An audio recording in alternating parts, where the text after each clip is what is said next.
మరి ఈ ఆయుధాల సంగతి నీకెలా తెలుసు? సింగు కళ్లలో నుంచి నీళ్లు జలజలా రాలాయి. ఆపాదమస్తకం కంపిస్తున్నాడు. తన వయసు 100 మీద పడినట్లు కురింగిపోయాడు.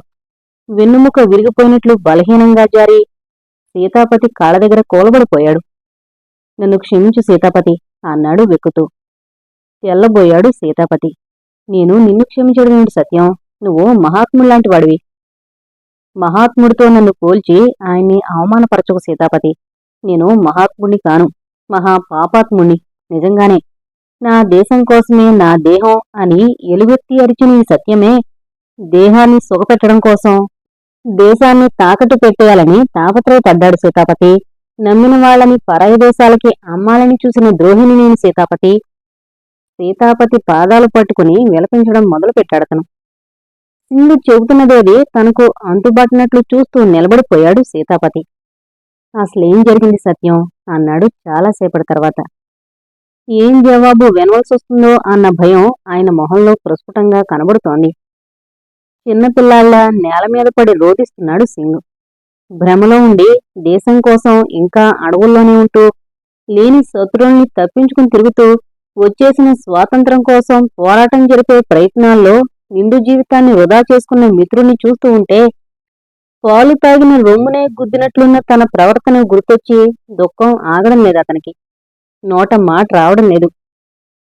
అతను మాట్లాడే స్థితిలో లేడని గ్రహించాడు సాగర్. జరిగిందేంటో నేను చెబుతాను అన్నాడు నెమ్మదిగా. అనూహ్య అతని వైపు ఆశ్చర్యంగా చూసింది. మంచుపిడుగు లాంటి వాడతను. తొణక్కుండా బెణక్కుండానే ఇన్ని విషయాలు ఎప్పుడు తెలుసుకున్నాడు? ఆమె ఆశ్చర్యం నుంచి తేరుకోకముందే సాగర్ చెప్పడం మొదలుపెట్టాడు. ఒకప్పుడు స్వాతంత్ర్యం కోసం అలమటించిపోయారు ప్రజలు. ఒకసారి స్వాతంత్ర్యం వచ్చాక ఇక దాని విలువ అర్థం కాకుండా పోయింది జనానికి. గడిచిన గడ్డు రోజులు మరిచిపోయారు. ఎవడు ఎంత ఎక్కువగా దేశాన్ని దోచుకోగలిగితే అంత గొప్ప అనుకుని దరిద్రపు రోజులు దాపురించాయి. సీతాపతి గార్లా దేశం దేశం అంటూ కలవరించే వాళ్ల చేతికి చెప్పే గతవుతోంది. రాజకీయాలు డబ్బున్న వాళ్ల రాస క్రీడలుగా మారిపోయాయి. అందుకని దేశం కోసం పోటుపడిన సత్యనారాయణ సింగ్ లాంటి వాళ్లు కొందరు కూడా పరిస్థితులతో రాజీపడడం తప్పనిసరైపోయింది. సింగ్ కూడా తనంతట తాను మారిపోయి ఉండేవాడు కాదు. ఆయన మీద తన దుష్ట ప్రభావం చూపి ఆయన్ని చెడువైపు మళ్లించిన వ్యక్తి స్వరూపరాణి. తలదించుకున్నాడు సింగ్. సాగర్ చెబుతూనే ఉన్నాడు. తెగిన గాలిపటంలా చిన్నతనం నుంచి ఎన్నో దేశాలు తిరిగిన మనిషి స్వరూప. ఆ తిరుగుల్లో ఆమెకు కొన్ని దేశాల గూఢచారి ముఠాలతో పరిచయం కలిగింది. వాళ్లు ఆమె అందచందాల్ని తెలివితేటల్ని ఎరగా పెట్టి రహస్య సమాచారం సేకరిస్తూ ఉండేవారు. రత్నగర్భైన భారతదేశం మీద పరాయి దేశస్థుల కన్ను పడుతూ ఉండడం చరిత్రకి అందని కాలం నుంచి జరుగుతూనే ఉంది. అండమాన్స్లో ఉన్న ఈ నిర్జన ద్వీపంలో ఆయుధాలు పేర్చి దీన్ని బేసుగా చేసుకుని ఇక్కడి నుంచి అకస్మాత్తుగా ఇండియా మీద దాడి చేయాలని చూస్తోంది. మిత్రవచనాలు వల్లిస్తూ శత్రు కలాపాలు సాగించే దేశం ఒకటి. షిప్పింగ్ బిజినెస్ లో ఉన్న సింగ్ ద్వారా సులువుగా ఈ పని సాధించదలుచుకున్నారు వాళ్లు. స్వరూప వాళ్ల కిరాయి మనిషి. సింగ్తో ఆమె పెళ్లి ఒక్క నాటకం. పని సాధించడం కోసం పన్నిన వల అంతే. వయసు మళ్లిన సింగుగారు ఆ వలలో తలకిందులుగా పడిపోయారు. పొడుచుకాళ్ల మోజులో నిలువున కూరుకుపోయారు. ఆమె ఆడించినటల్లా ఆడి విదేశీ ఏజెంటుగా మారారు. అతను మాట్లాడుతున్న ఒక్కొక్క మాట ఒక్కొక్క ఈటలా తన మనసులో గుచ్చుకుంటూ ఉండగా తల నేలకేసి బాదుకుంటూ రోధిస్తున్నాడు సింగ్. చెబుతూనే ఉన్నాడు సాగర్. విదేశీ ఆయుధాల్ని ఎవరికీ అనుమానం కలగకుండా బోట్లలో ఇక్కడికి చేరవేస్తోంది సింగ్ గారి షిప్పింగ్ కంపెనీ. లేటెస్ట్ గా ఆయనకి అప్పగించబడిన డ్యూటీ శక్తివంతమైన ట్రాన్స్మిటర్ ని మరొక దాన్ని తెచ్చి ఇక్కడ సెటప్ చేయడం. ఆ ట్రాన్స్మిటర్ ని సింగ్ గారి క్యాబిన్ కింద అమర్చారు వాళ్లు. ప్రయాణానికి ముందు క్యాబిన్ రీమోడల్ చేయించడానికి కారణం ఇదే. వాళ్ళు అనుకున్నవన్నీ అనుకున్నట్లు జరిగితే ఈ పాటికి మరో ట్రాన్స్మిటర్ ఇక్కడ చేరుండేది. శత్రువుల కార్యకలాపాలు మరింత ఉధృతమయ్యేవి. తన చెవుల్ని తానే నమ్మలేనట్లు నిశ్చేష్టుడై చూస్తున్నాడు సీతాపతి. సత్యం, నువ్వు చేసావు ఈ పనులు? అవమాన భారంతో కుచించుకుపోతున్న సింగ్ హఠాత్తుగా ఒక నిర్ణయానికొచ్చి చడుక్కున్న రివాల్వర్ అందుకున్నాడు. బారెల్ని తన కణతలకి ఆనించి ట్రిగ్గర్ నొక్కాడు. ఆలోపులే మెరుపులా అతన్ని చేరుకున్నాడు సాగర్. అతని కణతలకు గురిపెట్టిన రివాల్వర్ని బలంగా లాగేశాడు. పెద్ద శబ్దంతో రివాల్వర్ పేలింది. బుల్లెట్ వచ్చి సాగర్ భుజంలో దిగబడిపోయింది. సాగర్ అని కేకపెట్టింది అనూహ్య విఫలంగా. తనకు తగిలిన గాయాన్ని లెక్క చేయకుండా సింగిని బలంగా పట్టేసుకున్నాడు సాగర్. మీరు చేసిన నేరం ఎలాంటిదైనా సరే, దానికి మీకు మీరే శిక్ష విధించుకునే హక్కు లేదు. దాన్ని చట్టమే నిర్ణయించాలి అన్నాడు. తల ఉంచుకున్నాడు సింగ్. బుల్లెట్ సాగర్ భుజంలో నిప్పు కణికలా బాధ పెడుతోంది. దాన్ని వెంటనే బయటికి తీయకపోతే ప్రమాదమని తెలుసు సాగర్కి. నువ్వు అటు తిరిగి కళ్ళు మూసుకో అన్నాడు అనూహ్యతో. ఎందుకు అంది సందేహంగా. ఏం కాదు, వెనక్కి తిరుగు. తిరిగి నిలబడింది అనూహ్య. వంగి ఒక తుపాకీకి ముందు అమర్చున్న బాయినెట్ అనే చిన్న కత్తిని తీశాడు సాగర్. పళ్ళు బిగపట్టి బాధని సహిస్తూ భుజంలో కుచ్చుకున్న బుల్లెట్ తీయడం మొదలుపెట్టాడు.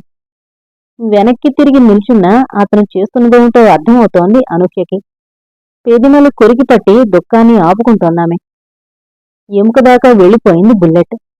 పొదనైన కత్తిమన చర్మాన్ని కండని చీలుస్తూ ఎముకకి తగులుతూ బుల్లెట్ని బయటికి తేవడానికి ప్రయత్నిస్తోంది. సహింపనలవి కాని బాధ కలుగుతోంది సాగర్కి. అయినా భరిస్తున్నాడతను. ఉన్నట్లుండి బయటకొచ్చేసి కింద పడిపోయింది బుల్లెట్. అది నేలమీద పడిన శబ్దం వినగానే చూక్కను వెనుతిరిగింది అనూహ్య. వెంటనే కసిగా ఆ బుల్లెట్ని కాలుతో తన్నింది. ఒక్క అంగుళంలో సాగర్ దగ్గరకొచ్చి అతని భుజాన్నించి కారుతున్న రక్తాన్ని తన చేతులతో ఆపాలని వ్యర్థ ప్రయత్నం చేసింది. నవ్వుతూ ఆమెను పక్కకు లాగి తన షర్టు చింపి అందించాడు సాగర్.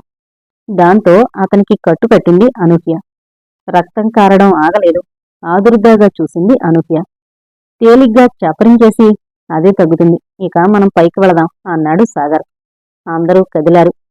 అప్పుడు వినపడింది హిస్మని శబ్దం. తలలు తిప్పి చూశారు.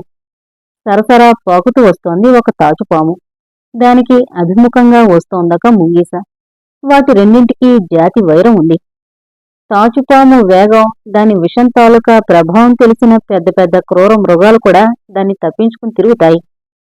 తాచుపాముని ముఖాముఖి ఎదుర్కొనే జంతువుకి ధైర్యం, వేగం, ఒకవేళ పాము కాటు వేసినా లోతుగా గాయం కాకుండా ఉండే శరీర నిర్మాణం అవసరం. ఇవన్నీ పుష్కలంగా ఉన్నాయి ముంగీసలో. ఆ పాముని చూడగానే ముంగీస ఒంటిమీద వెంట్రుకలు నిక్కబొడుచుకున్నాయి.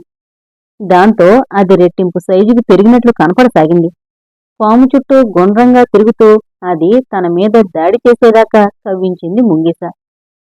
పాము తన పడగ ఎత్తితేగాని ముంగీస దాన్ని చావుదెబ్బతీయలేదు. పడగ విప్పి కాటు వేయబోయింది పాము. లాఘవంగా పక్కకి తప్పించుకుంది ముంగీస.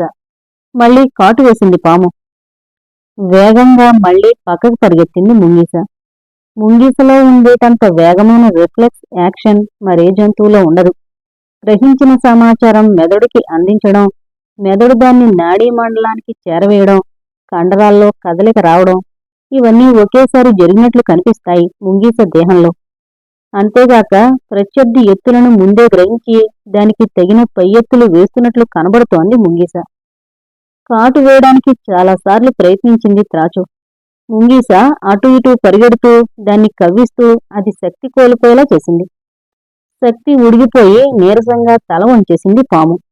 ఆ అదను చూసి దాని మీద కొరికి తలను కొరికేసింది ముంగీస. బలశాలైన శత్రువుని బలహీనమైన జంతువు యుక్తితోనే జయిస్తుందని చెప్పడానికి మంచి ఉదాహరణ ముంగీస. ముంగీసతో తలపడిన పాము చావకుండా బతకాలంటే పారిపోవడం ఒకటే మార్గం. ఆ పాముని ముంగీసని చూస్తుంటే చాంగికి తనకీ మధ్య నిరంతరంగా జరుగుతున్న పోరాటం గుర్తుకొచ్చింది సాగర్కి. ఏం చేస్తూ ఉంటాడు చాంగిప్పుడు? తనని అంతం చేయడానికి మరేదో ఎత్తు వేస్తూ ఉంటాడా? ఏమై ఉంటున్నది?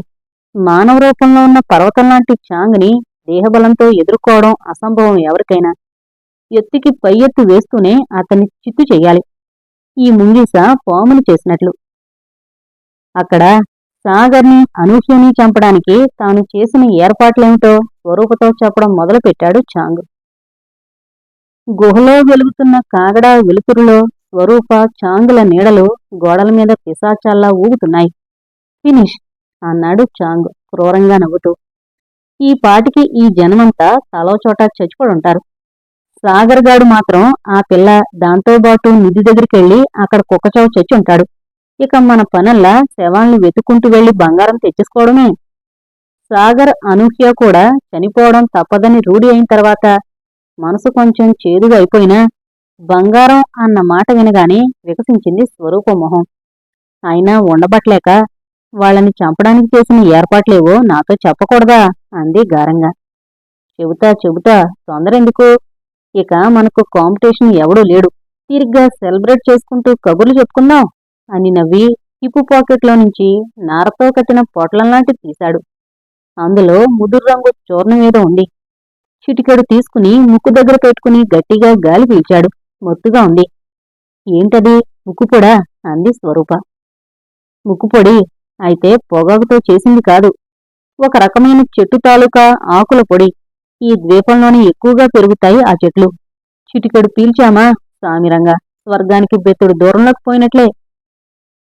ఈ ద్వీపంలో ఈ ఆకులు దొరుకుతాయని, వాటిని పొడి చేసి పీలిస్తే ఇంత సుఖం కలుగుతుందని నీకెలా తెలుసు? అంది ఆశ్చర్యంగా. ఓసోస్, ఈ ద్వీపమంతా మనకు కొట్టిన పిండే అన్నాడతను. 45 ఏళ్ల క్రితమే ఈ ద్వీపాన్ని చూశాను నేను. అప్పటికి నేనింకా పుట్టుకూడా ఉండను. అంత వయసుందా నీకు?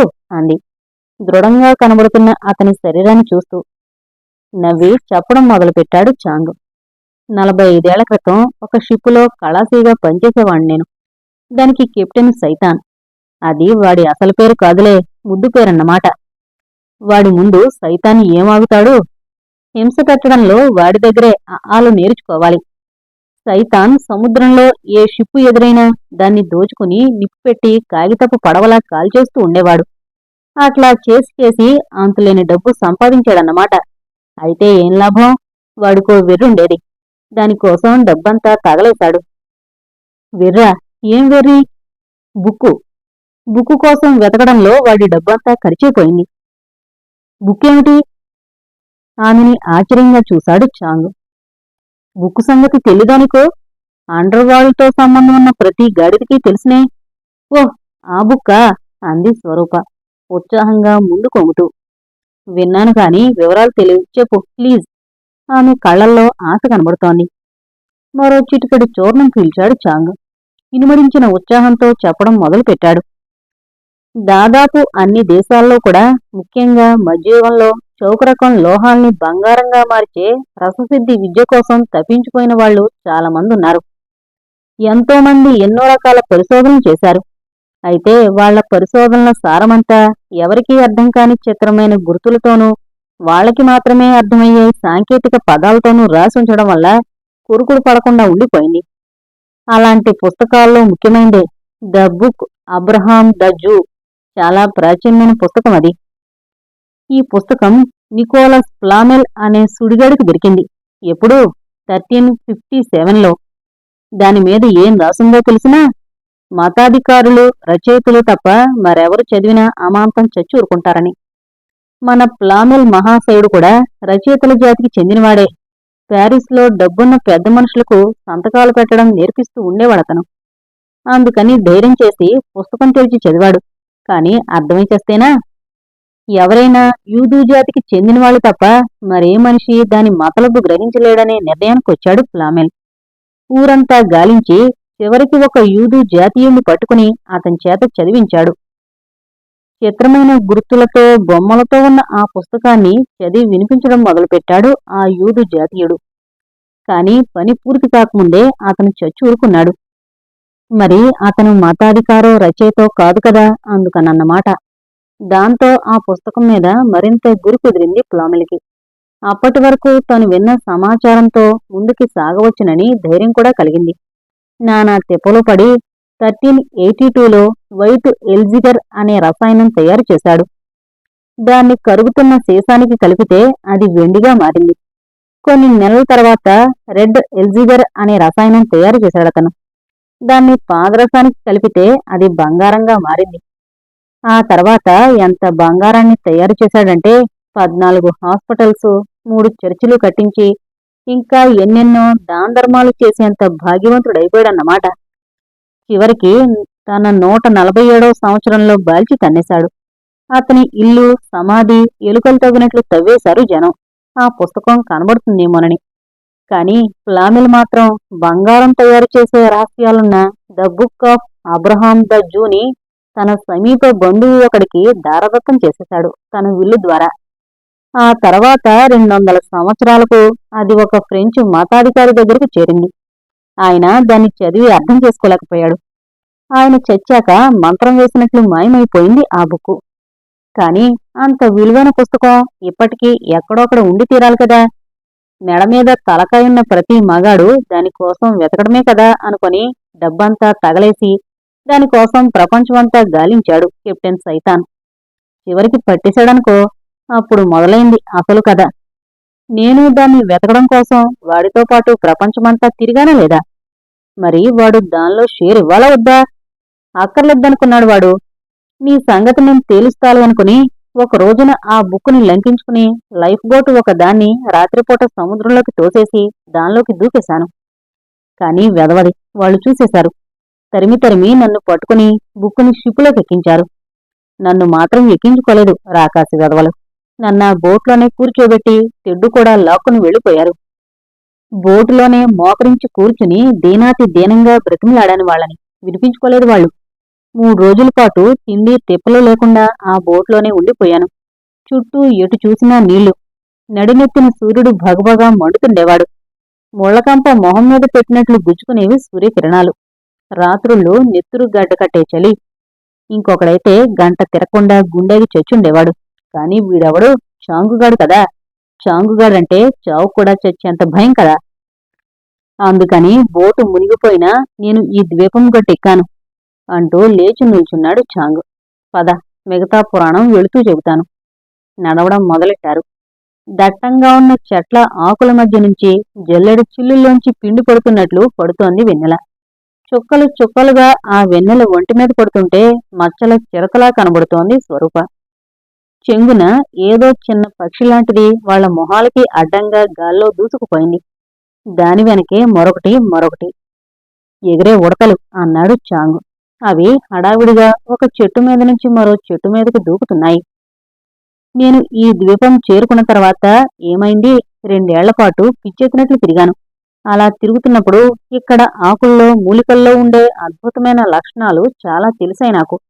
జంతువుల్ని చూసి ఎన్నో విషయాలు నేర్చుకున్నాను. కొన్ని జంతువులు అజీర్ణం చేస్తే ఏం చేస్తాయో తెలుసా? కొన్ని రకాల ఆకుల్ని నమిలి వాంతి చేసుకుంటాయి. అలాగే కాఫీ. కాఫీ తాగితే ఉత్సాహం వస్తుందని మనుషులకి ఎట్లా తెలిసిందంటావు? అదేదో దేశంలో, ఏ దేశమబ్బాది? అరేబియా అనుకుంటా. ఒక పశువుల కాపరి మేకల మందను మేపడానికి వెళ్ళాడు. అక్కడ పెరుగుతున్న మొక్కలు మేసి మేకలు డిస్కో డాన్స్ చేయడం మొదలుపెట్టాయి. అది చూసి మనోడు కనిపెట్టాడు, ఆ మొక్కల్లోనో గింజల్లోనో ఏదో మహత్యం ఉందని. అదే కాఫీ మొక్క. అట్లా కనిపెట్టిందే ఈ ముక్కుపొడి. పీలిస్తే హుషారొస్తుంది కాని వెదవది, వాగుడు ఎక్కువైపోతుంది. మరీ ఎక్కువ మాట్లాడిస్తున్నానా?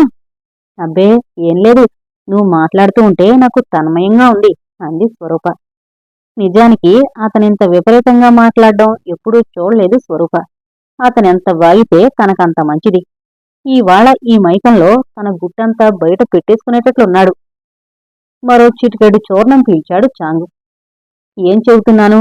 బుక్కు సంగతి కదూ అన్నాడు చాంగు మరిచిపోయి మళ్లీ కథలో వెనక్కి వెళ్ళిపోతూ. ఆ నిధి మన సొంతం కాగానే నా సామిరంగా అదంతా నీళ్లలా ఖర్చు చేసి ఆ బుక్కు ఎక్కడుందో బయటకు తెప్పించను. మనిషే పుట్టిన తర్వాత ఏదన్నా సాధించి తీరాలి. అవునంటావా కాదంటావా? అవునవును అంది స్వరూప. ఆమె కళ్ళు చీకట్లో కూడా మెలమెలా మెరుస్తున్నాయి. బంగారపు నిధి దొరకడమే కాదు, బంగారం తయారు చేసే పద్ధతి కూడా తెలియబోతుందన్నమాట. ఈ చాంగు అసాధ్యుడు. తలచుకున్నది సాధించి తీరతాడు. ఇతన్ని వదిలిపెట్టకూడదు తను. కనీసం బంగారపు నిధో, బంగారం తయారు చేసే పద్ధతో దొరికేదాకా. కథలో ముందుకు గెంతాడు చాంగు. జంతువుల్ని చూసి ఎన్నెన్నో నేర్చుకున్నాను నేను. ఏం చేస్తాం మరి? అట్లా పిచ్చెత్తినట్లు తిరుగుతూ నేను కనిపెట్టిన ఒక సంగతే ఇవాళ సాగరగాడి చావుకొచ్చింది. ఒక మనిషిని కొత్త రకంగా చంపే ఉపాయం తెలిస్తే దాన్నిక వదులుతాడా ఈ చాంగు? అది జీడి మరకలా నా మనసుకు అంటుకుపోతుంది. ఏంటది? రాక్షసి చీమలంటారు చూడు, డ్రైవర్ యాంట్స్. దారికి అడ్డంగా ఏదుంటే దాన్ని తినేస్తూ పోతుంటాయి అవన్నమాట. ఒక రోజున హఠాత్తుగా నల్లటి గొట్టొకటి కనపడింది నాకు. నిన్నటి దాకా లేని గుట్ట ఇవాళ ఎలా వచ్చిందా అని ఆశ్చర్యపోతూ దగ్గరికెళుదును కదా. అది రాతి గుట్ట కాదు, చీమల పుట్టా కాదు, గుట్ట. ఆ గుడ్డి చీమలు వెర్రెత్తినట్లు అక్కడికి ఎందుకు చేరాయా అనుకుంటూ అవి వెళ్ళిపోయేదాకా కాచుకునుండి అక్కడ చూశాను. అక్కడ కొన్ని జంతువుల అస్థిపంజరాలున్నాయి. ఆ రకం జంతువులు ఎన్నో చోట్ల కనబడుతుంటాయి. మరి వీటి స్పెషాలిటీ ఏమిటి అని చాలాసేపు ఆలోచిస్తే తట్టింది. అక్కడొక పెద్ద చెట్టుంది, దానిమీద తేనెతుట్టుంది. గాయమేదో తగిలి నెత్తురు కారుతున్న జంతువు అక్కడికొచ్చుండాలి. తేనెబొట్లు కొన్ని దానిమీద పడుండాలి. ఆ రక్తము తేనె కలిస్తే గుడ్డి చీమలకి కాక్టైల్ తాగినట్లు శవమెత్తిపోతుందని అర్థమైపోయింది నాకు. అది ఇవాళ ఇబూకా గాడి మీద ప్రయోగించి చూశాను. ఇబూకా గాడా? వాడేం చేశాడు పాపం? నేను ఒంటి నిండా ముళ్ళు గుచ్చుకుని పడుంటే వాడు పళ్ళు బయటపెట్టి నవ్వుతూ ఇష్టమొచ్చినట్లు పేలాడు. ఒంట్లో దిగబడిన ముళ్ళు ఊడిపోయాయి గాని వాడు అన్న మాటలు మాత్రం మనసులో ఉండిపోయాయి. ఈ చాంగుని తిట్టినవాడు గిట్టనివాడి కిందే లెక్క. అందుకని తేనె రక్తమూ కలిపి వాడు ఒంటికి పట్టించి కట్టి అడవిలో పడేశాను. ఈ పాటికి బొంకలు మాత్రమే మిగిల్చుంటాయి గుడ్డి చీమలు. అదిగో అక్కడ చూడు చూడు. చూసింది స్వరూప. సాయంత్రం దాకా పనిపాటలు చేసుకుంటూ ఉండిన ఇబూక తెల్లటి ఎముకల కుక్కలా మారున్నాడు. సంతోషంగా నవ్వాడు చాంగు. ఈ పాటికి సాగర్గాన్ని కూడా అందుకునుంటాయి రాక్షస చీమలు. ఎలా? తేనెని రక్తాన్ని కలిపి వాడి బోట్లకు బాగా పట్టించుంచాను. వాడు ఎటు వెళితే అటు వెళతాయి చీమలు. నిజంగా నీ శక్తియుక్తులు వర్ణనాతీతం అంది స్వరూప. ఉన్నట్లుండి తోడేళ్ల అరుపులు వినపడ్డాయి. గుండె ఆగిపోయినట్లయింది స్వరూపకి. వెనక్కి తిరిగి చూసింది. శరవేగంగా పరుగెత్తుకుంటూ వస్తున్నాయి 2 తోడేళ్లు, వాటి పిల్లలు, వాటితో బాటుగా తోడేళ్లల్లా పెరిగిన అమ్మాయి అబ్బాయి. ఆమెపై తాము అంత అభిమానం చూపించి కడుపులో దాచుకున్న ఆహారం పెట్టబోతే ఆమె నిరాకరించడమే కాకుండా తమని రాయితో బెదిరించడం, ఆమెని రక్షించడానికొచ్చిన సాగర్ బోకు వల్ల తమకి గాయాలు తగలడం అవి మరిచిపోలేదు. ఆమెని అంతం చెయ్యాలనే కృతనిశ్చయంతో మహోద్రేకంతో పరిగెత్తొస్తున్నాయి అవి. వాటిని బెదిరించిపోయాడు చాంగు. కాని అవి బెదిరే మూడ్లో లేవు. చంపడానికి చావడానికి తయారుగా ఉన్నాయి. ఒక తోడేలు అతని పిక్కను పట్టుకుని కండని చీల్చింది. పరిగెత్తు అన్నాడు చాంగు స్వరూపతో. ఇద్దరూ కొండమీదకు పరిగెత్తడం మొదలుపెట్టారు. వేగంగా ఎత్తెక్కడం చాలా శ్రమగా ఉంది. విపరీతంగా ఆయాసం వస్తోంది. తోడేళ్ల మంద ప్రతి 5-6 అడుగులకి వాళ్లని అందుకొని కాళ్లనో చేతుల్నో పీకి గాయపరుస్తోంది. అతి కష్టం మీద కొండ ఎక్కగలిగారు. అక్కడ ఎదురుగా కనబడుతోంది సీతాపతి నివాసమైన గుహ. త్వరగా అందులోకి వెళ్ళిపోయారిద్దరూ. ఆ గుహలోనే బంగారం ఉందని చాంగుకి తెలీదు. అతని ఆలోచనంతా తోడేళ్లని ఎలా తప్పించుకోవాలనే దానిమీదే ఉంది. తోడేళ్లు వాళ్ళని అందుకున్నాయి. కెవ్వున కేక పెట్టింది స్వరూప. పెద్ద తోడేలు వెనక కాళ్ల మీద లేచి నుంచుని ఆమె గొంతుని పళ్లతో అందుకుంది. తన మీదకు లంఘించిన పెద్ద తోడేలు నోటికి చెయ్యి అందించాడు చాంగు. దాన్ని కరిచి పట్టుకుంది తోడేలు. బాధని సహిస్తూ రెండో చేత్తో దాని నోరు బలంగా విడదీశాడు చాంగు. పొట్టు తప్పింది దానికి. వెంటనే 2 చేతులతో దాని దవడలు 2 శక్తి కొద్దీ చీల్చాడు. దాని దవడ ఎముక విరిగింది. అతను మరింత గట్టిగా లాగాడు. నోటి దగ్గర్నుంచి తోకదాకా 2గా చీలిపోయింది తోడేలు. 2 ముక్కలు కాసేపు విలవిలా కొట్టుకుని తర్వాత నిశ్చలంగా అయిపోయింది. ఉత్త చేతులతో తోడేళ్లను కూడా చంపగల భీమబలుడతను. రక్తంతో తడిసి ఎర్రగా అయిపోయాయి అతని చేతులు. ఒకటి చావగా మిగిలిన తోడేళ్లు పారిపోయాయి. వాటిని అనుసరించారు అబ్బాయి అమ్మాయి కూడా. స్వరూప వైపు తిరిగాడు చాంగు. ఆమె ఒంటి నిండా గాయాలు, మెడ చీల్చివేయబడింది. నెమ్మదిగా మూలుగుతోందామె. అంతలో ఏదో అలికిడైంది. చెవులు రిక్కించి విన్నాడు చాంగు. అస్పష్టంగా శబ్దాలు వినబడుతున్నాయి ఎక్కడ్నుంచో.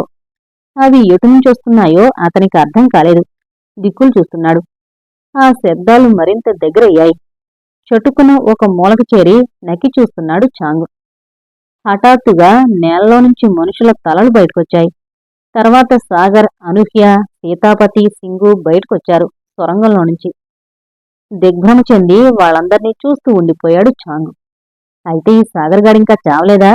వీడు మృత్యుంజయుడా ఏమిటి? పైకి వచ్చి రావడంతోనే నేలమీద పడున్న స్వరూపం మీద పడింది సాగర్ దృష్టి. అతని మొహంలో ఆందోళన గోచరించింది. తనకు సహజమైన దయాగుణంతో ఆమెకి ఏం ప్రమాదం జరిగిందో తెలుసుకోవడానికి గాను ముందు కొంగాడు. అప్పటికే స్వరూప ప్రాణం పోయింది. నిట్టూర్చి ఆమెనే చూస్తూ ఉండిపోయాడు సాగర్. ఆ అదను చూసి అతని మీదకు దూకాడు చాంగ్. అలికిడు వినగానే పక్కకు దొర్లిపోయి చటుక్కున లేచి నిలబడ్డాడు సాగర్. తన వేగాన్ని కంట్రోల్ చేసుకోలేక ముందుకు పడిపోయాడు చాంగ్. రక్తమాంసాలతో కూడిన కొండలా ఉన్న చాంగు గనుక మళ్లీ లేస్తే అతన్ని ఆపడం కష్టమని తెలుసు సాగర్కి. బలవంతమైన సర్పాన్ని తెలివిగా చంపిన ముంగిస గుర్తుకొచ్చింది. ఇక్కడ అంతే, బలం కాదు ముఖ్యం, సమయస్ఫూర్తి కావాలి. కంప్యూటర్ లాంటి అతని మెదడు అతి వేగంగా ఆలోచించి అరక్షణంలో ఓ నిర్ణయానికొచ్చేసింది. ఈలోగా చాంగ్ లేచి నిలబడ్డాడు. అతని చూపుల్లో పట్టరాని కసి కనబడుతోంది. ఇది చివరి పోరాటం అని తెలిసిద్దరికీ. ఈసారి ఇటో అటో తేలిపోతుందని, ఇద్దరిలో ఎవరో ఒకరు మాత్రమే మిగులుతారని తెలుసు ఇద్దరికీ కూడా. కాని ఆ మిగిలేదెవరు? ఒక్కసారిగా భీకరంగా మూలిగి లేచి నిలబడ్డాడు చాంగ్. వికృతంగా పెద్ద కేక పెట్టి సాగర్ మీదకి దూకాడు. అటకలా ఉన్న పైకప్పు వైపు చూశాడు సాగర్. దానికి ఆసరాగా ఉన్న ఒక చిన్న బండ కొంచెం వదులుగా ఉన్నట్లు కనబడుతోంది. చాంగ్ దాడిని ఎదుర్కోవడానికి ఏదో ఒక ఆయుధం అవసరం గనుక ముంగాళ్ల మీద నిలబడి ఆ బండను బలంగా లాగాడు. అది ఊడి అతని చేతిలోకొచ్చేసింది. అప్పుడు జరిగిందది. ఖనీల్మని శబ్దం వినపడింది. ఆ వెంటనే మరోసారి శబ్దమైంది. నాణాలు, బంగారు నాణాలు 2 కింద పడ్డాయి. తర్వాత గబగబా మరి 4. పెద్ద పెద్ద చినుకులు పడ్డ తర్వాత వడగళ్లవాన కురిసినట్టు టపటపా కనకవర్షం కురవడం మొదలుపెట్టింది. సాగర్ ఒక బండని పెకిలించగానే నిధి ఉన్న అరలాంటి పైకప్పుకి రంధ్రంలా ఏర్పడింది. దానిలో నుంచి బంగారపు నాణాలు, కణికెలు, అచ్చులు, నగలు, ముద్దలు జరజరా జారి పడసాగాయి. అతి త్వరలోనే అది ఏనుగు తొండమంత ధారగా మారింది. బండను లాగేగానే 2 అడుగులు వెనక్కి వేశాడు సాగర్. ఆలోగానే ఒక నాణం అతని బూట్లో దూరింది. అదే క్షణానికి అక్కడికి చేరుకున్నాడు చాంగు. బంగారు నాణం ఒకటి తన తల మీద పడగానే తలెత్తి చూశాడు. వెంటనే అతని కళ్ళు ఆశ్చర్యంతో పెద్దవయ్యాయి. ఆశ కనబడుతోంది ఆ కళ్లల్లో. క్షణాల్లో ఉధృతమైపోయింది నాణాల వర్షం. అక్కడే నిలబడి ఆనందంతో నృత్యం చేయడం మొదలుపెట్టాడు చాంగ్. దారగా పడుతున్న నాణాల వల్ల అతనికి కొంచెం బాధ కలుగుతోంది. కాని అతనికి కలుగుతున్న ఆనందం ముందు ఆ బాధ లెక్కలోకి రావడం లేదు. అక్కడ్నుంచి కదలకపోవడమే అతను చేసిన తప్పు. నాణాల ధరతో పాటు జారిపడింది అడుగు పొడుగున్న లక్ష్మీదేవి విగ్రహం. పోతపోసిన బంగారంతో చేసిన విగ్రహం అది. 3 కిలోల బరువుంది. సరిగ్గా చాంగు నెత్తిన పడింది. ఆ దెబ్బకు బాధతో నోరు తెరిచాడతను. కళ్ళు తిరిగినట్లయింది. మోకాళ్లు బలహీనమైపోయాయి. తలమీద చేతులు పెట్టుకుని నెమ్మదిగా కిందకి జారిపోయాడు. అతను ఏ బంగారం కోసమైతే అన్ని హత్యలు ఘోరాలు చేశాడో ఆ బంగారం అతన్ని ముంచెయ్యాలన్నంత కసితో నయాగరా జలపాతంలా అతని మీద కురుకుతోంది. కింద పడిపోయిన చాంగు చుట్టూతా బంగారం చేరింది. అతని కాళ్ల దగ్గర, తల దగ్గర, కడుపు మీద, ఛాతి మీద, మొహం మీద ఎక్కడ చూసినా బంగారమే. కొద్ది క్షణాల తర్వాత చాంగు శరీరం అసలు కనబడకుండా పోయింది. సజీవ సమాధి చేసినట్లు ఆ బంగారపు కుప్ప కింద కప్పడిపోయాడతను. అద్భుత దృశ్యాన్ని చూస్తున్నట్లు చూస్తూ ఉండిపోయారందరూ. ఇంతలో ధన్మని రివాల్వర్ పేలిన శబ్దం. ఆ శబ్దానికి గుహ ప్రతిధ్వనించింది. మళ్లీ పేలింది రివాల్వర్. అందరూ తిరిగి చూశారు. సత్యనారాయణ సింగ్ స్వరూప శవం మీద వాలిపోయి ఉన్నాడు. అతని చేతిలోని రివాల్వర్ నుంచి ఇంకా పొగొస్తూనే ఉంది. తూటాలతో తూట్లు పడిన అతని గుండెల్లో నుంచి వెచ్చటి రక్తం స్వరూప శిరస్సుని అభిషేకిస్తోంది. అయోగ్యురాలితో ప్రేమలో పడి ఆ ప్రేమలో కళ్ళు మూసుకుపోయి చెడుదారి పట్టిన ఒకప్పటి ఆ దేశభక్తుడి జీవితం అలా ముగిసిపోయింది. స్వరూప ఇక లేదన్న ఊహే భయానకంగా తోచి సర్వం కోల్పోయిన వాళ్లా ఫీలయ్యి ఆత్మహత్య చేసుకున్నాడు సత్యనారాయణ సింగ్. నిట్టూర్చాడు సాగర్. వెళ్ళిపోయావా మిత్రమా అన్నాడు సీతాపతి. సాగర్ బూట్లో దూరిన నాణం పాదానికి గుచ్చుకుంటోంది. 2 పాదాలకి ఉన్న బూట్లు విప్పి విదిలించాడతను. నాణం బయటపడింది. బూట్లకు అంటుకునున్న దుమ్ము మట్టి రాలాయి. ఉన్నట్లుండి తలెత్తి చూశాడతను. వెంటనే అనూహ్య చెయ్యి పట్టుకుని లాగాడు. బయటికి పరిగెత్తు అన్నాడు పెద్దగా. మీరు కూడా అన్నాడు సీతాపతిని కూడా హెచ్చరిస్తూ. అప్రయత్నంగానే అతని చేతులు బోట్లని వదిలేశాయి. అతను ఎందుకు త్వరపడుతున్నాడో అర్థం కాకపోయినా అందరూ బయటకు పరిగెత్తారు. కొంత దూరం పరిగెత్తాక వెనక్కి తిరిగొచ్చి గుహకు కొంచెం దూరంలో ఆగాడు సాగర్. బూట్లు లేని అతని పాదాలకు రాళ్లు గుచ్చుకుంటున్నాయి. ఎదుట కనబడుతున్న దృశ్యాన్ని నిర్నిమేషంగా చూస్తున్నాడతను. రాక్షసి చీమల బారు గుడ్డిగా వడివడిగా గుహలో ప్రవేశిస్తోంది. వాసన పసిగట్టొచ్చేస్తున్న జాగిలాల్లా గబగబా పాకుతూ వచ్చేస్తున్నాయవి. అవి కొద్ది సెకండ్ల తర్వాత గుహలో సాగర్ వదిలిన బోట్లను సమీపించాయి. జంతురక్తము తేనె కలిసిన వాసన ఆ బోట్లకి అంటుకునుండి వాటికి వెర్రెక్కిస్తోంది. మరికొద్దిసేపటి తర్వాత ఆ బోట్ల చుట్టూ గుట్టలుగా చేరాయి గుడ్డి రాక్షస చీమలు. పక్కన బంగారపు కుప్ప కింద చిన్న కదలిక. లక్ష్మీదేవి విగ్రహం తనని శిక్షిస్తున్నట్లు మీద పడగానే దిమ్మెరపోయిన చాంగ్ తేరుకొని కుప్ప కింద కదలడం మొదలుపెట్టాడు. అతనికి కళ్ళు కనిపించడం లేదు, ఊపిరాడడం లేదు. బంగారం మీద పైన అంతా బంగారం. ఆ బంగారాన్ని చేరుకోవడానికే అంత ఆరాటపడ్డ చాంగ్ ఇప్పుడు వద్దంటే మీద పడిపోతున్న బంగారాన్ని దూరం చేయడానికి సాయశక్తిలా ప్రయత్నిస్తూ చేతులతో దాన్ని నెట్టేస్తున్నాడు. అతని ప్రయత్నాలు అతి కొద్దిగా ఫలించాయి. అతని మొహం బంగారపు కుప్పలో నుంచి కొంచెం బయటకొచ్చింది. గాఢంగా శ్వాస తీసుకున్నాడతను. వెంటనే అతని గొంతుకులో నుంచి చౌకేకలాంటి ఆర్తనాదం వెలువడింది. ఒక గుడ్డి రాక్షసి చీమ బంగారపు కుప్పనెక్కి అతని మొహాన్ని చేరుకుని ఉడికిన కోడిగుడ్డులా మెత్తగా ఉన్న అతని కనుగుడ్డుని కొండెలతో పీకడం మొదలుపెట్టింది. దానిని తీసేయడానికి వీల్లేకుండా అతని చేతులు కుప్ప కింద ఉండిపోయాయి. ఆ చీమ వెనకనే కొన్ని లక్షల చీమలు బంగారపు గుట్టని ఎక్కుతున్నాయి. అతను తెలివిగా సాగర్ కోసం ఏర్పాటు చేసించిన చావు అతన్నే వరించింది చివరికి. అది చూడలేక మొహం పక్కకు తిప్పేసుకుని వెనక్కి నడిచాడు సాగర్. ఇంకొంచెం ముందుకెళ్తే కనబడుతుంది నేను దాచుంచిన బోటు. ఆ తోడేళ్లు పెంచిన పిల్లల తల్లిదండ్రులు అందులోనే వచ్చారు చాలా సంవత్సరాల క్రితం. అప్పట్నుంచి నేను దానికి రోజు టర్పంటైల్ రాస్తూ భద్రపరిచాను అన్నాడు సీతాపతి. ముందుకు వెళ్లడానికిగాను అడ్డంగా ఉన్న చెట్ల కొమ్మలను తొలగించి చూశాడు సాగర్. వెంటనే కొమ్ము బూరాలు ఊదుతున్న శబ్దం వినపడింది. పిశాచాలు జాతర చేసుకుంటున్న భ్రాంతి కలిగింది. నిశ్చేష్టులైపోయి చూస్తున్నారు వాళ్ళు. ఎదురుగా చాలామంది ఆటవీకులు కనబడుతున్నారు. చూసి చూడగానే వాళ్లు నరమాంస భక్షకులని తెలిసిపోతుంది. ఎందుకంటే అక్కడ 3 పెద్దరాళ్లతో ఒక పొయ్యిలా ఏర్పాటు చేసుంది. దానిమీద నల్లటి పెద్ద బానుంది. దాంట్లో నీళ్లున్నాయి. ఆ బానలో కూర్చునున్నాడు ప్రొఫెసర్ ఆనందరావు. అతని ఉత్సాహంతో అండమాన్స్కి బయలుదేరి వాళ్లకే ఆహారం కాబోతున్న ఆ ప్రొఫెసర్ ఉరాంగుటాన్ కోతి కట్టెలు తీసుకొచ్చి పొయ్యిలో అమరుస్తోంది. మధ్య మధ్యలో ఒక అడుగు వెనక్కి వేసి కళ్ళు చికిలించి తను చేసిన పనిని పరిశీలించి చూస్తోంది. దాన్ని నానా శాపనార్థాలు పెడుతున్నాడు ప్రొఫెసర్. ఆటవీకులకు నాయకుడిలా ప్రత్యేకమైన వేషధారంలో ఉన్న ఒక పొట్టి వ్యక్తి ఏవేవో దినుసులు సువాసన ద్రవ్యాలు బాన్లో వేస్తున్నాడు. అతను ఫకర్, షిప్పులో సెకండ్ కుక్కు.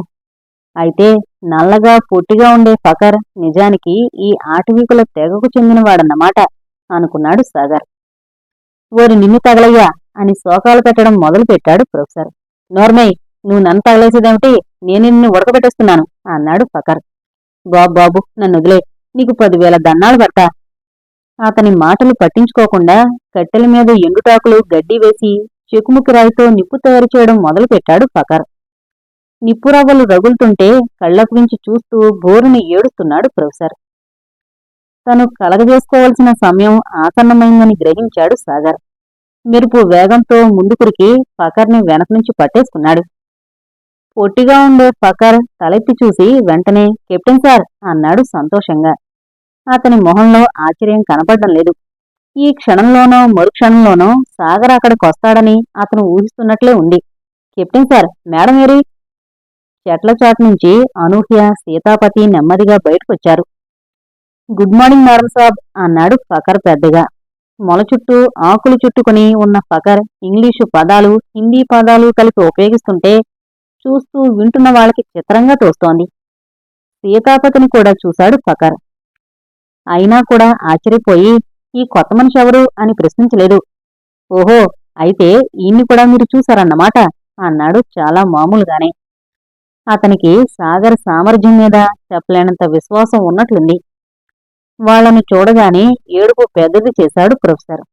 ఫకర్, ఏంటిది? అన్నాడు సాగర్ అనుమానంగా. అయ్యో సాగర్, అమ్మ అనూహ్య, నువ్వెవరో నాకు తెలియని ఓ నా తండ్రి, మీరందరూ కలిసి నన్ను కాపాడండి బాబుల్లారా, తల్లులారా, నన్ను మీరందరూ కలిసి ఈ నరభక్షకుల్ని బారి నుంచి రక్షించండి అంటున్నాడు ప్రొఫెసర్. సంధి ప్రాలాపంలా ఉన్నాయి అతని మాటలు. నరభక్షకులు అని పెద్దగా నవ్వాడు ఫకర్. ఆపుకోలేనంత నవ్వొచ్చేస్తుంది అతనికి. మెల్లగా సాగర్ చేతులు పక్కకి నెట్టేసి దూరంగా జరిగాడు. నరభక్షకులం మేము, అవునా? క్యానిబాల్సము, సాటి మనుషుల్ని పీకుతునే నర్వప రాక్షసులం. అదేనా మీ అభిప్రాయం ప్రొఫెసర్ గారు? అతని గొంతు క్రమంగా సీరియస్గా మారుతోంది. కాదు ప్రొఫెసర్ గారు, కాదు. మేము నరరూపభక్షణ మానేసి కొన్ని తరాలవుతోంది. సాటి మనుషుల రక్తాన్ని కూల్ డ్రింకులా పీల్చేస్తూ నరమాంసాన్ని పీకు తినే పిశాచాలు మాలో ఇప్పుడు లేవు ఆనందరావు గారు. నరమాంసం భక్షకులు అడవుల్లో ఎక్కడో లేరు. అతి నాగరికులము అనుకుంటున్న మీలాంటి వాళ్ల మధ్య ఉన్నారు. సాగర్ సార్, అనూహ్య మేడం, ఈ ముసలి పెద్ద మనిషి లాంటి వాళ్ళు తప్ప. ఫకర్, అసలేం జరిగింది అన్నాడు సాగర్. చెబుతా సార్, అంతా చెబుతాను అన్నాడు ఫకర్. సాగర్ ముందుకు నడిచి పొయ్యి మీద బాన్లో ఉన్న ప్రొఫెసర్ ఆనందరావు కట్లు విప్పాడు. మిడతలా ఎగిరి బాన్లో నుంచి బయటకు దూకాడు ఆనందరావు. సాగర్ని వాటేసుకుని బౌరుమని ఏడవడం మొదలుపెట్టాడు. గండం గడిచి పిండం బయటపడినట్లు, తను చావు తప్పించుకుని బయటపడ్డానని అతనికింకా నమ్మకం కుదిరినట్లు లేదు. సాగర్ చేస్తున్న ప్రయత్నాలకు అడ్డం రాలేదు ఫకర్. ప్రొఫెసర్ ఏడుస్తుంటే వినోదంగా చూస్తున్నాడు. తక్కిన ఆటవికులందరూ కూడా ముసిముసి నవ్వులతో ఒకళ్ళ మొహాలొకళ్ళు చూసుకుంటున్నారు. నిజంగా మిమ్మల్ని ఉడకబెట్టేసి తింటామని నమ్మేశారు ఏంటి ప్రొఫెసర్ గారు అన్నాడు ఫకర్ నవ్వుతూ. నరమాంస భక్షకుల్ని చూడాలనే ఉత్సాహంతో వచ్చారు మీరు. మీకు ఆశాభంగం కలిగించడం ఇష్టం లేక కాసేపు ఉత్తుత్తి నాటకం ఆడాం, మిమ్మల్ని తినేబోతున్నట్లు. అతను తల అడ్డంగా తిప్పాడు. అందరూ అతన్నే తదేకంగా చూస్తున్నారు. మళ్లీ చెప్పడం మొదలుపెట్టాడు ఫకర్. ఈ ఆటవీకుల్లో పుట్టినందుకు నేను చిన్నతనం ఫీల్ అయ్యేవాణ్ణి ఆనందరావు గారు చిన్నప్పుడు. అందుకే అడవి వదిలిపెట్టి అండమాన్స్కి గుడ్ బై చెప్పి మీ నాగరికుల మధ్యకొచ్చేశాను. నా పేరు కూడా మార్చుకుని ఉదాత్తమైన అర్థం వచ్చే ఫకర్ అనే పేరు పెట్టుకున్నాను. ఈ గుహలో కుప్పలు తెప్పలుగా బంగారం ఉందని ఈ అడవిలో ఉన్న ప్రతి ఆటవీకుడికి తెలుసు సార్. కానీ దాన్నెవరూ ముట్టుకోలేదు, పట్టించుకోలేదు. మాకెందుకండి బంగారం? మాకు రోజుకో జింక దొరికితే చాలు. అందరి కడుపులు నింపుకుంటాం. ఇన్ని ఆకులుంటే చాలు, అందరం సిగ్గు దాచుకుంటాం. ఇంత చల్లటి గాలుంటే చాలు, గుండెల నిండా పీల్చుకుంటాం. గుక్కెడు నీళ్లుంటే చాలు, గొంతు తడుపుకుంటాం. దేవుడిచ్చిన ఈ గొంతుంటే చాలు, గళం విప్పి పాడుకుంటాం. రెండు కాళ్ళు సరిగ్గా ఉంటే చాలు, చిందేసి ఆడుకుంటాం. మాకు ఈ వెన్నెల చాలు, ఈ పచ్చగడ్డి సువాసన చాలు, ఈ పళ్ల రుచి చాలు, ఈ అడవి అందం చాలు. మాకెందుకండి ఈ బంగారం? అడవిని నమ్ముకు బతికే అమాయకపు మనుషుల్ని వదిలిపెట్టి మనసుల్ని చంపుకుని మానవత్వాన్ని అమ్ముకునే మనుషుల మధ్య చాలా కాలం చస్తూ బతికాను సాగర్ సాబ్. ఇక్కడ లేనిది అక్కడ ఏదో ఒరుగుతుందని భ్రమపడ్డాను. కాని అది భ్రమ అని పూర్తిగా తేలిపోయాక, నాగరికత మీద నాకున్న నమ్మకం పూర్తిగా మునిగిపోయాక నా మనుషుల మధ్యకు నేను తిరిగొచ్చేశాను సార్. ఇన్ని అన్యాయాలు జరుగుతున్నా, ఇన్ని అక్రమాలు జరుగుతున్నా, ఇంత పరపీడన పరాయణత్వం ఉన్నా, ఇంత పాపభారం ఉన్నా భూమి ఇంకా బద్దలైపోకుండా ఉందంటే దానికి కారణం నూటికో కోటికో మీలాంటి వాళ్ళు అక్కడక్కడ మిగిలుండడమే కెప్టెన్ సార్. కటిక చీకటి ఆవరించుకున్నట్లున్న ఈ లోకంలో మీరు అని చెయ్యెత్తి ఆకాశంలో అప్పుడే పొడుస్తున్న నక్షత్రం వైపు చూపించాడు. ఆ వేగుచుక్కలాంటి వారు కెప్టెన్ సార్. అభిమానంగా ఫకర్ భుజం తట్టాడు సాగర్.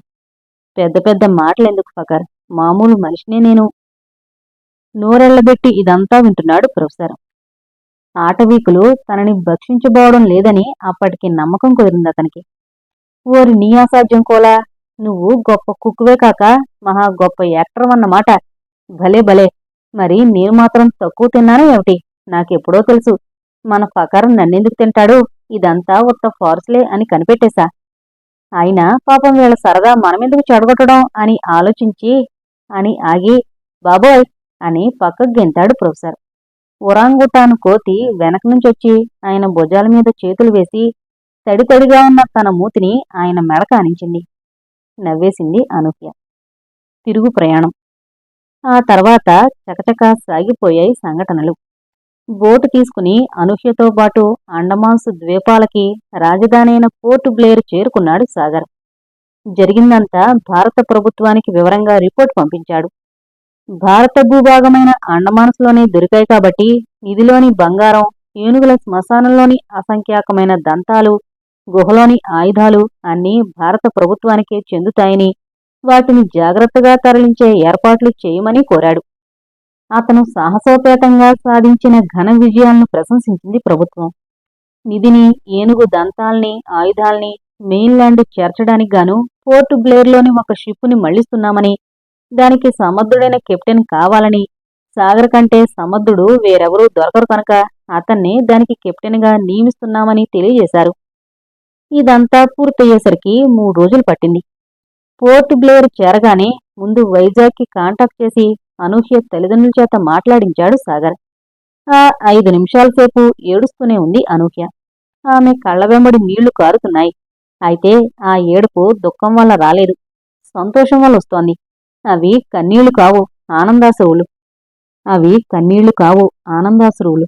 5 నిమిషాలు చూసి నవ్వుతూ లైన్ డిస్కనెక్ట్ చేశాడు సాగర్.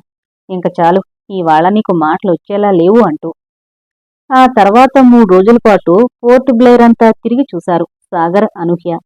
అడుగడుగున ఆపదల ఆ ప్రయాణం తర్వాత నిశ్చింతగా సాగర్ చేతిలో తన చెయ్యి పెనవేసి అతని భుజం మీద వాలిపోతూ వీధుల్లో తిరగడం, రెస్టారెంట్లలో కాలక్షేపం చేయడం, బీచ్లో విశ్రాంతి తీసుకోవడం చాలా ఉల్లాసంగా ఉంది అనూహ్యకి.